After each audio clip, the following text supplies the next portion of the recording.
고비입니다. 중견건설회사 회장이라고 하면 뭔가 대단해 보이나요? 사실 별거 없습니다. 30년 전 작은 회사로 시작해서 꾸준히 키워왔을 뿐이죠. 그래도 제법 알짜배기 회사라고 할 수 있습니다. 주위 사람들은 제가 돈 좀 있다는 걸 압니다. 재산이 얼마인지 정확히 아는 사람은 없죠. 그게 다행인지 불행인지 모르겠습니다. 어느 날이었습니다. 제 외동아들 석철이가 저에게 전화를 걸어왔더군요. 아버지, 제가 결혼하려고 해요. 석철이의 목소리에서 설렘이 느껴졌습니다. 아들놈이 드디어 장가를 가는구나 싶어 저도 모르게 웃음이 나왔습니다. 그래, 축하한다. 상대는 누구신가? 제 회사 마케팅 팀장이었는데 퇴사하고 스타트업을 창업해 성공한 사업가입니다. 아들 녀석, 제 그늘에 가려지지 않겠다고 제 도움 없이 홀로 서기 한다더니 정말 해냈더군요. 아, 그렇구나. 너희 어떻게 만났는데? 작년 신제품 출시할 때 정말 고생 많이 했거든요. 유나가 밤새워가며 마케팅 전략 짜고 저도 개발팀이랑 밤새우고. 그러다 보니 가까워졌어요. 석철이의 이야기를 들으니 대충 상황이 그려졌습니다. 하지만 왜일까요? 가슴 한켠이 불편했습니다. 그래, 그런데 아들아, 결혼은 신중해야 해. 네, 아버지.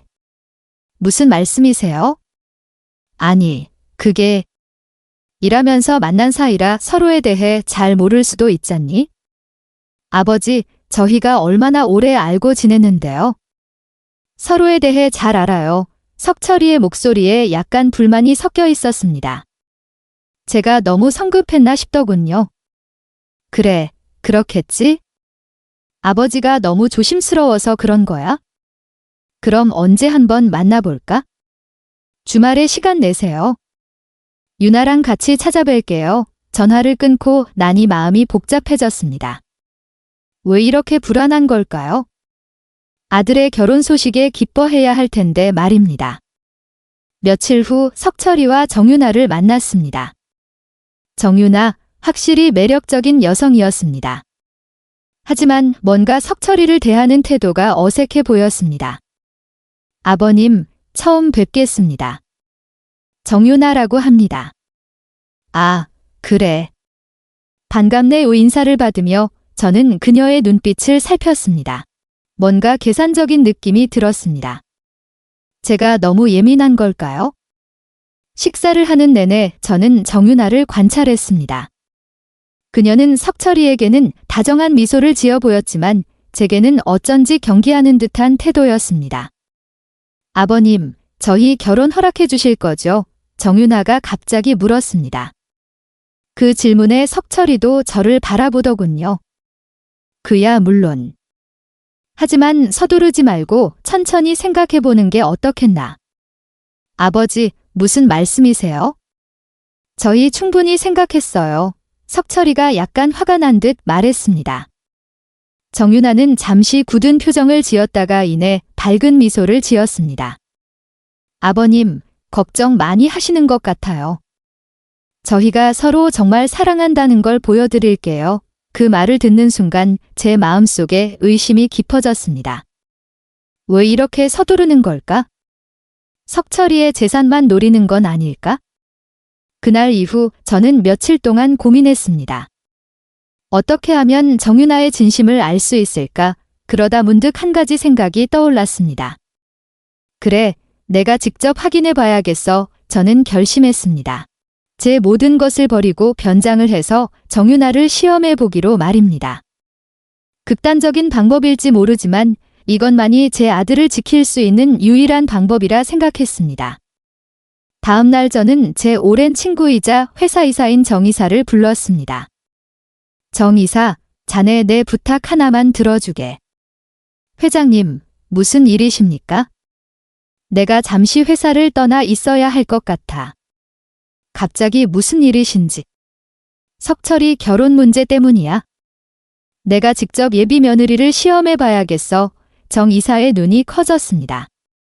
그는 잠시 말을 잇지 못하다가 조심스레 입을 열었습니다. 회장님, 그게 과연 좋은 방법일까요? 나도 잘 모르겠네. 하지만 이것 말고는 방법이 없어 저는 제 계획을 상세히 설명했습니다. 정 이사는 한참을 고민하더니 마지못해 고개를 끄덕였습니다. 알겠습니다, 회장님. 제가 최선을 다해 도와드리겠습니다. 이렇게 해서 제 위험한 도전이 시작되었습니다. 과연 이 선택이 옳은 걸까요? 저는 앞으로 닥칠 일들을 생각하며 깊은 숨을 내쉬었습니다. 먼저 석철이에게 전화를 걸었습니다. 가슴이 아프더군요. 아들에게 거짓말을 하는 게 익숙하지 않더군요. 여보세요, 아버지. 그래, 석철아. 무슨 일 있으세요? 아버지 목소리가 좋아 보여요. 아들의 목소리에서 정이 느껴졌습니다. 저는 깊은 한숨을 내쉬고 거짓말을 시작했습니다. 아들아, 사실 회사가 지금 위기에 처했다. 네. 갑자기 무슨? 자세한 건 말하기 어렵구나. 당분간 연락을 끊고 은거 생활을 하며 이 위기를 극복해야 할 것 같아 전화기 너머로 석철이의 당황한 숨소리가 들렸습니다. 제 마음도 무거웠습니다, 아버지.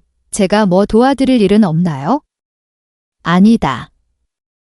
내가 알아서 할 테니 넌 걱정하지 마라. 하지만 아버지를 믿어주겠니? 잠시 침묵이 흘렀습니다. 석철이가 깊은 한숨을 내쉬는 소리가 들렸습니다. 알겠습니다, 아버지. 기다리고 있을게요. 고맙다에 전화를 끊고 나니 마음이 먹먹해졌습니다. 하지만 이제 돌이킬 수 없었습니다. 저는 바로 정 이사에게 전화를 걸었습니다. 준비는 다 됐나? 네, 회장님. 모든 준비를 마쳤습니다. 아, 좋아. 그럼 시작하지. 다음 날 저는 제 모습을 완전히 바꾸기 시작했습니다. 먼저 수염을 길렀습니다. 며칠 동안 면도를 하지 않으니 제법 수염이 자랐더군요. 그리고 머리는 일부러 흐트러뜨렸습니다. 거울을 보니 제 모습이 낯설었습니다. 하지만 아직 부족했습니다. 저는 허리를 구부정하게 굽혔습니다. 그리고 일부러 다리를 절뚝거렸습니다. 내가 경비원처럼 보이나? 정 이사는 저를 유심히 살펴보더니 고개를 끄덕였습니다. 네, 회장님. 정말 달라 보이십니다. 하지만 아무래도 좀 더 나이 들어 보이게 해야 할 것 같습니다. 정 이사의 말에 저는 고개를 끄덕였고 그의 도움을 받아 머리카락을 백색으로 염색했습니다. 얼굴에는 주름을 그리는 특수 분장도 했습니다. 이제 됐나? 네, 회장님. 이제는 정말 70대 노인처럼 보이십니다. 정 이사의 말에 저는 다시 거울을 봤습니다. 거울 속 제 모습은 완전히 달라져 있었습니다. 나이 들고 가난해 보이는 평범한 노인이었습니다. 좋아. 이제 신분증만 있으면 되겠군. 정 이사는 서류 봉투를 건넸습니다. 그 안에는 가짜 신분증이 들어 있었습니다. 박만섭, 70세, 제 새로운 이름과 나이를 되뇌었습니다. 이제 저는 박규호가 아닌 박만섭이 되어야 했습니다. 회장님, 이제 어떻게 하시겠습니까? 난 이제부터 아파트 경비원으로 일할 거야. 석철이와 정윤아가 사는 그 아파트 말일세. 정 이사의 눈이 커졌습니다. 하지만 회장님, 그건 너무 위험하지 않습니까? 걱정 마, 내가 해낼 수 있을 거야. 저는 며칠 동안 경비원 연습을 했습니다. CCTV를 모니터링하는 법, 주차 관리하는 법, 택배를 처리하는 법 등을 배웠습니다. 처음에는 어색했지만 점점 익숙해져 갔습니다. 박만섭 씨, 이쪽으로 오세요. 경비원 교육을 맡은 관리소장이 저를 불렀습니다. 네, 관리소장님. 이 구부정한 허리로 천천히 걸어갔습니다. 오늘은 주차장 순찰하는 법을 배우겠습니다. 네, 감사합니다. 관리소장의 지시에 따라 주차장을 돌아다녔습니다. 처음에는 어색했지만 점점 자연스러워졌습니다. 박만섭 씨, 잘하고 계세요. 관리소장의 칭찬에 저도 모르게 으쓱해졌습니다. 이제 제 새로운 정체성에 점점 적응해 가고 있었습니다. 정 이사를 통해 아들에게는 제가 해외로 떠났다는 거짓 정보를 전달했습니다. 전애들은 석철이가 처음에는 많이 걱정했지만 곧 자신의 일상으로 돌아갔다고 합니다. 회장님, 석철 씨가 결혼 준비에 바쁘다고 합니다. 정 이사의 말에 저는 쓴웃음을 지었습니다. 그래, 내 아들 녀석이 결혼 준비에 정신이 없겠지. 이 마음 한편으로는 서운했지만 다른 한편으로는 다행이라는 생각도 들었습니다. 계획을 위해서는 오히려 좋은 상황이니까요. 정 이사, 이제 내가 직접 현장에 들어가 볼 때가 된 것 같아. 네, 회장님. 부디 조심히 다니십시오. 걱정 마라. 정 이사의 걱정 어린 목소리에 저는 고개를 끄덕였습니다. 다음 날 아침, 저는 경비원 유니폼을 입고 석철이가 사는 아파트로 향했습니다. 가슴이 두근거렸습니다. 이제 진짜 시험이 시작되는 거죠. 아파트 정문에 관리소장이 저를 맞이했습니다. 아, 박만섭 씨, 잘 오셨습니다. 이제부터 여기서 일하시면 됩니다. 저는 경비실로 들어갔습니다. 창밖으로 고급 외제차들이 줄지어 들어오는 모습이 보였습니다. 자, 이제 시작이다. 저는 마음을 다잡고 모니터를 응시했습니다. 석철이와 정윤아의 모습은 언제 보일까요? 제 가슴이 다시 한번 쿵쾅거리기 시작했습니다. 여러분, 제가 이렇게 변장을 하고 아파트 경비원으로 일하기 시작한 지 어언 일주일이 지났습니다. 매일 아침 일찍 일어나 유니폼을 입고 출근하는 일상이 어색하면서도 새롭게 느껴졌습니다. 저는 틈만 나면 석철이의 차가 주차된 곳을 바라봤습니다. 아들의 일상을 관찰하고 싶어서였죠. 그의 검은색 외제차는 늘 그 자리에 있었습니다. 이렇게 가까이 있다는 걸 알면 어떤 표정을 지을까 제 마음속으로 중얼거렸습니다. 가끔은 석철이가 차에서 내리는 모습을 볼 수 있었습니다. 늘 바쁘게 전화 통화를 하며 걸어가는 모습이었죠. 여보세요? 부장님, 오늘 자료... 저도 모르게 뒤를 돌아보려다 참았습니다. 경비원 박만섭으로서는 석철이를 모르는 척해야 했으니까요. 그렇게 며칠을 보내던 어느 날이었습니다. 저는 아파트 정문 근처에서 청소를 하고 있었습니다. 그때였습니다. 뭐야? 언제 이렇게 먼지가 쌓인 거야? 낯익은 목소리가 들려왔습니다. 고개를 들어보니 정윤하였습니다. 그녀는 쇼핑백을 잔뜩 들고 있었습니다. 명품 브랜드 로고가 선명한 쇼핑백들이었죠. 저는 순간 망설였습니다. 말을 걸어볼까? 아니면 그냥 모른 척할까? 잠시 고민하다 말을 걸었습니다. 아가씨, 이 늙은이 좀 도와주시겠소? 허리가 아파서 그러는데 이 쓰레기 좀 버려주면 안 되겠소? 정윤아는 제 말에 잠시 멈춰 섰습니다. 그러나 곧 저를 무시하고 지나치려 했습니다. 아가씨, 제가 다시 한번 불렀습니다. 정윤아는 짜증 섞인 표정으로 돌아봤습니다. 뭐예요? 죄송합니다만 허리가 아파서 그래요. 이 쓰레기 버려주시면 안 될까요? 정윤아는 저를 쳐다봤습니다. 아저씨, 저도 지금 짐이 많아서 바빠요. 죄송하지만 관리사무소에 말씀하세요. 그리고는 다시 몸을 옮기려 했습니다. 저는 순간 당황했습니다. 하지만 이대로 놓칠 순 없었습니다. 아가씨, 제발요. 금방 끝나요. 제가 이렇게 부탁드리는 게 죄송하지만 제 간곡한 부탁에 정윤아는 마지못해 걸음을 멈췄습니다. 그녀의 짜증 섞인 얼굴이 역력했습니다. 아, 정말. 알겠어요. 어디 버리면 돼요? 감사합니다.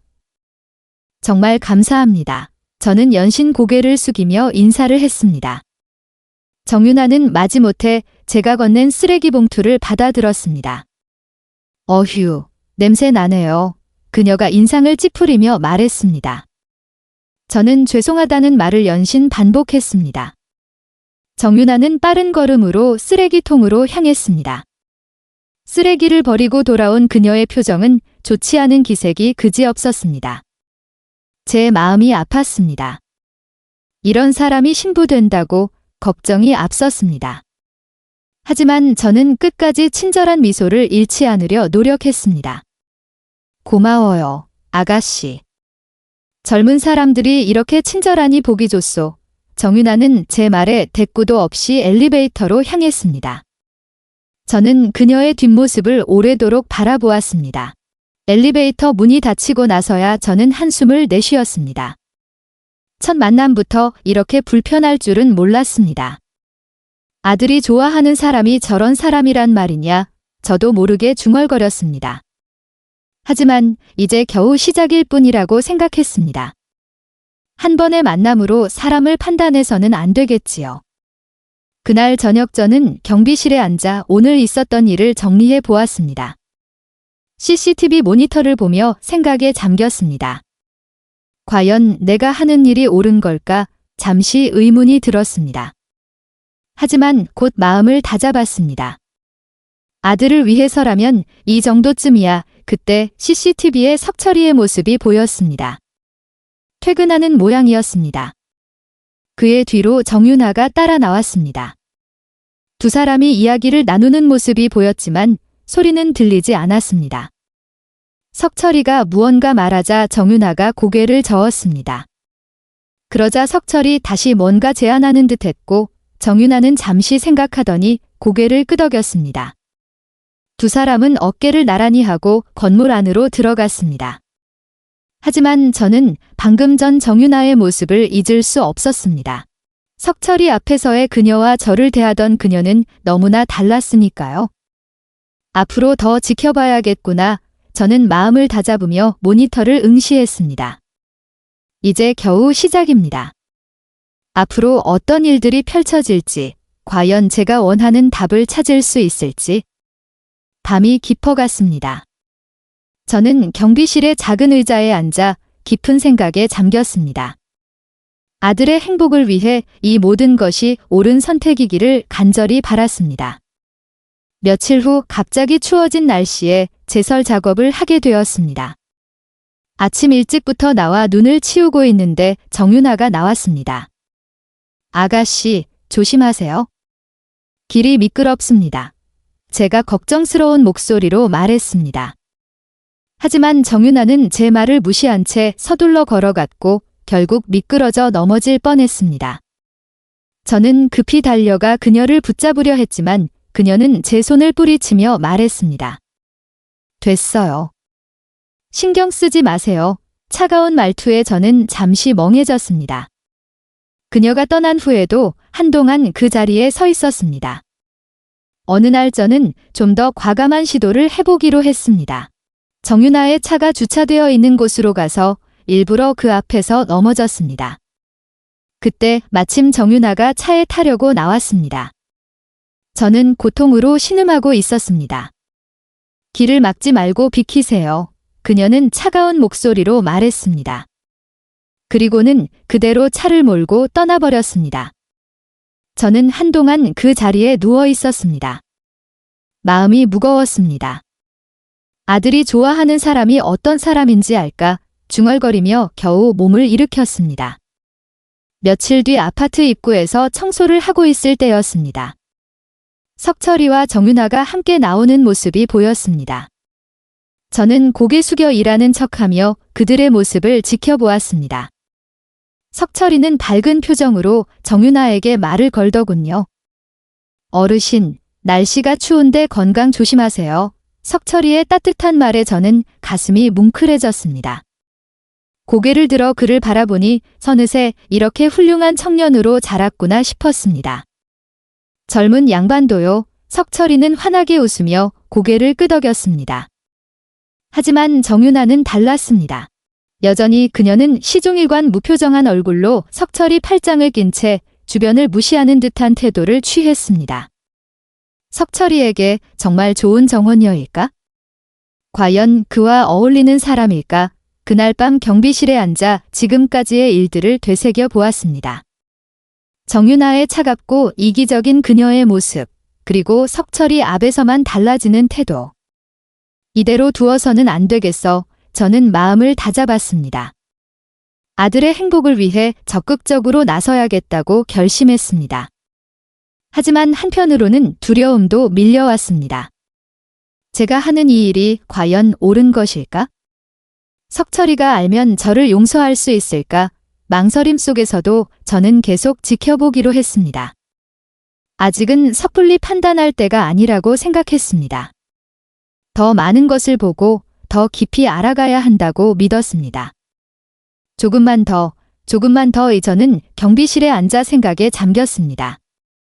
창밖으로 보이는 고요한 아파트 단지를 바라보며 앞으로 어떤 일들이 벌어질지 상상해 보았습니다. 제 아들의 행복을 위해, 그리고 어쩌면 제 양심을 위해서라도 모든 것들이 헛되지 않기를 간절히 바랐습니다. 그러다 어느 날 정말 어이없는 일이 있었습니다. 제가 경비실에서 평소처럼 CCTV를 모니터링하고 있었죠. 그때 갑자기 경비실 전화가 울렸습니다. 여보세요. 경비실입니다. 아저씨, 저 1502호 사는 사람인데요. 전화기 너머로 들려온 목소리에 저는 순간 긴장했습니다. 정윤하였습니다. 네, 무슨 일이십니까?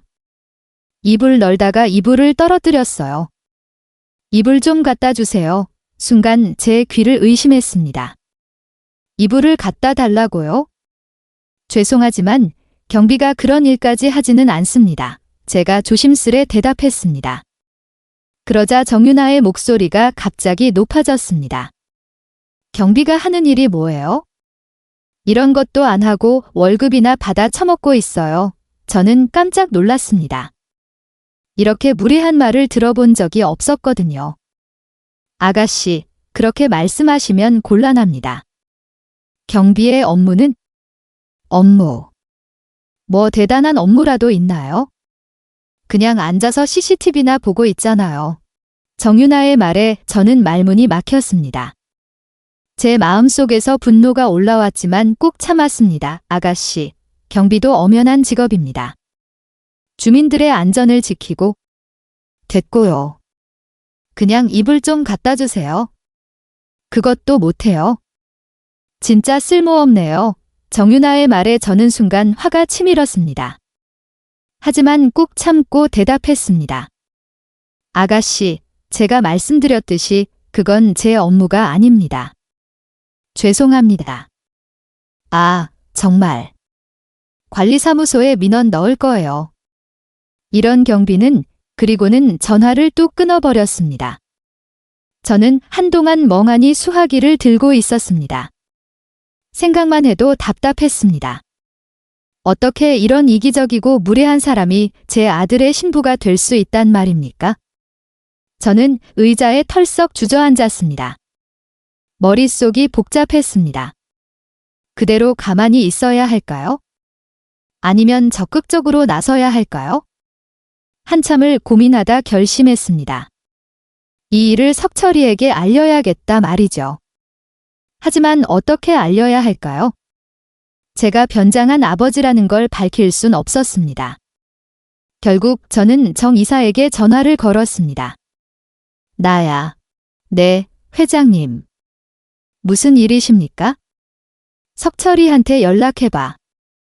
정윤아에 대해 좀 알아보라고. 갑자기 무슨? 나중에 자세히 설명할게. 일단 그렇게 해. 전화를 끊고 나니 마음이 무거웠습니다. 제가 하는 일이 과연 옳은 걸까요? 아들의 인생에 이렇게 개입해도 되는 걸까요? 하지만 오늘 있었던 일을 생각하면 도저히 가만히 있을 수가 없었습니다. 제 아들의 행복을 위해서라면 이 정도쯤이야. 창밖을 바라보니 어느새 해가 저물고 있었습니다. 저는 깊은 한숨을 내쉬며 중얼거렸습니다. 석철아, 아버지의 마음을 이해해 주려나. 앞으로 어떤 일이 벌어질지 모르겠습니다.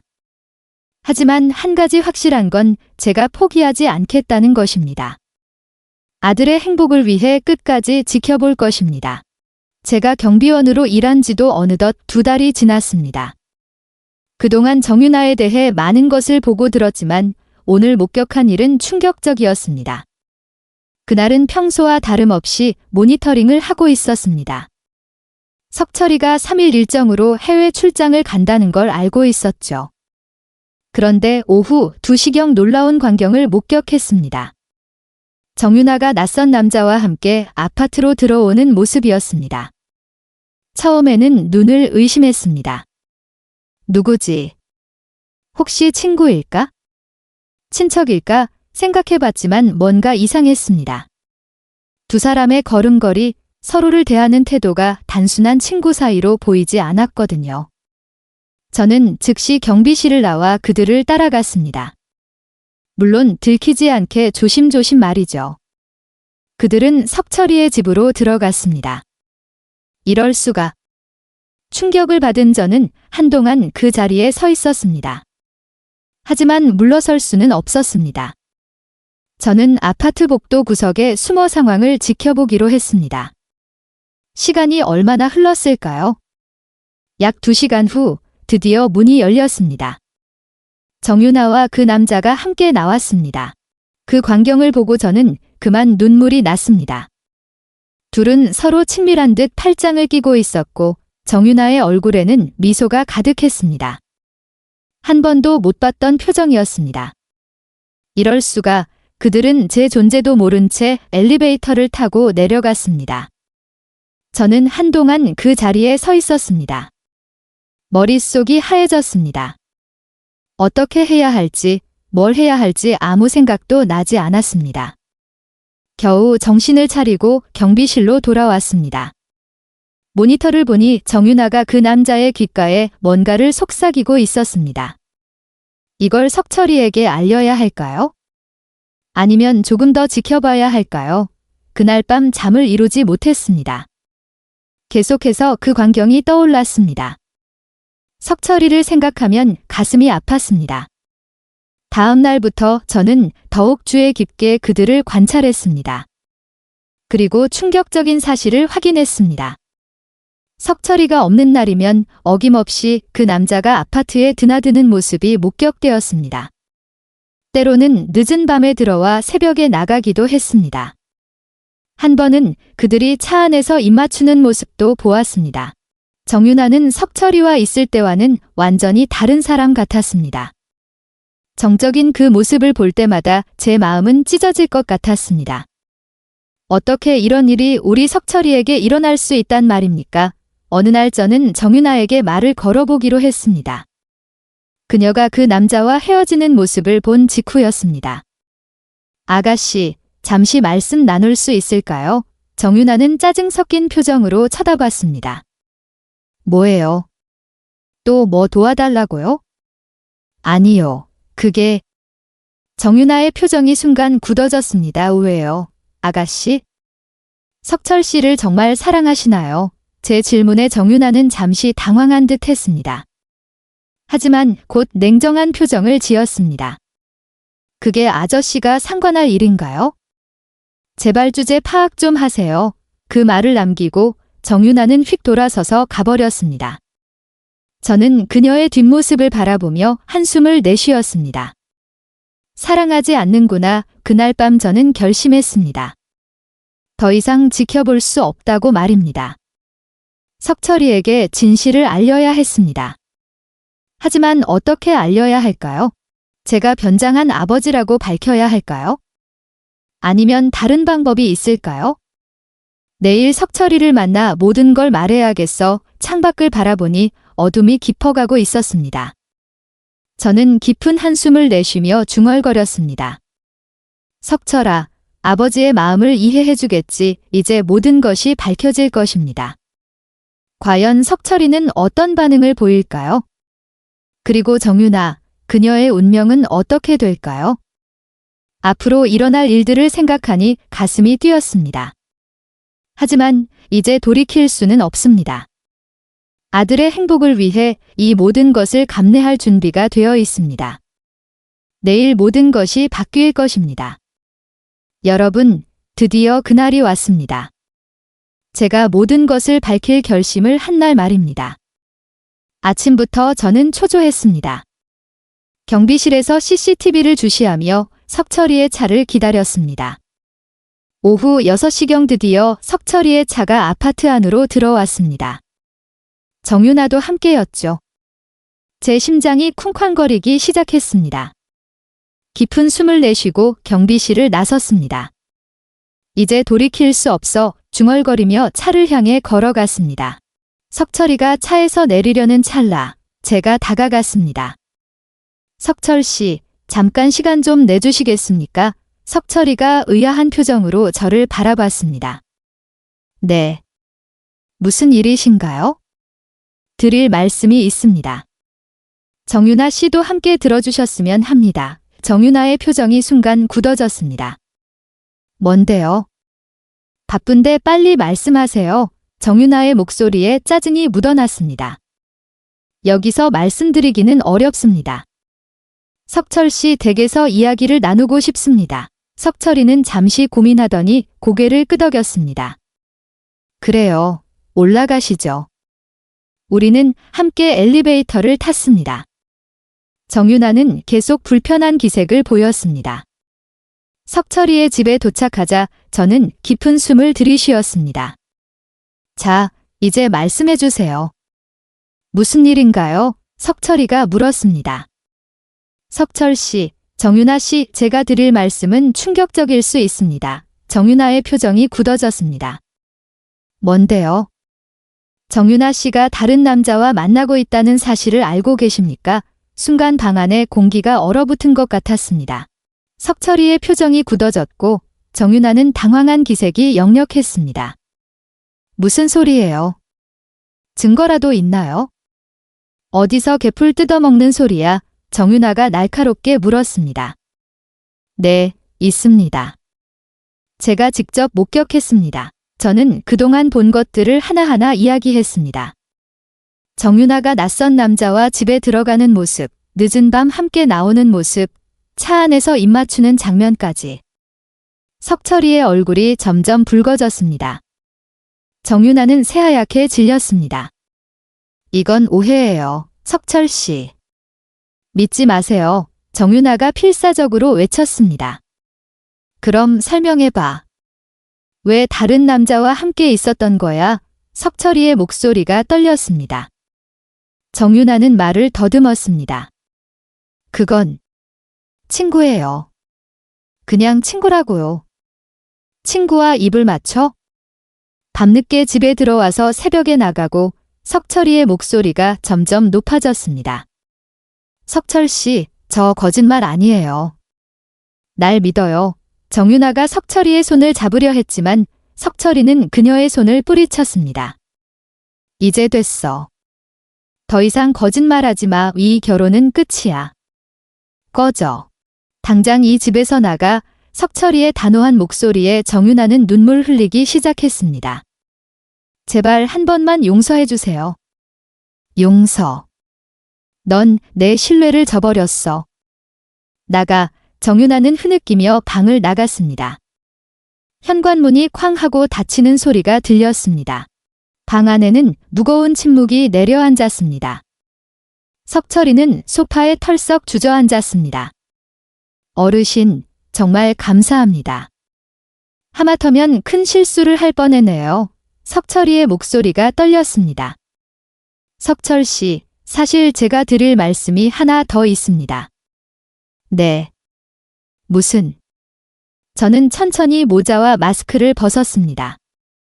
그리고 허리를 펴고 제 목소리로 말했습니다. 석철아, 아버지다. 석철이의 눈이 커졌습니다. 아, 아버지. 그래, 아들아. 미안하다. 이렇게 숨어서 석철이는 한동안 말을 잇지 못했습니다. 그러다 갑자기 일어나 저를 끌어안았습니다. 아버지, 어쩜 이럴 수가. 우리 부자는 한동안 말없이 서로를 껴안고 있었습니다.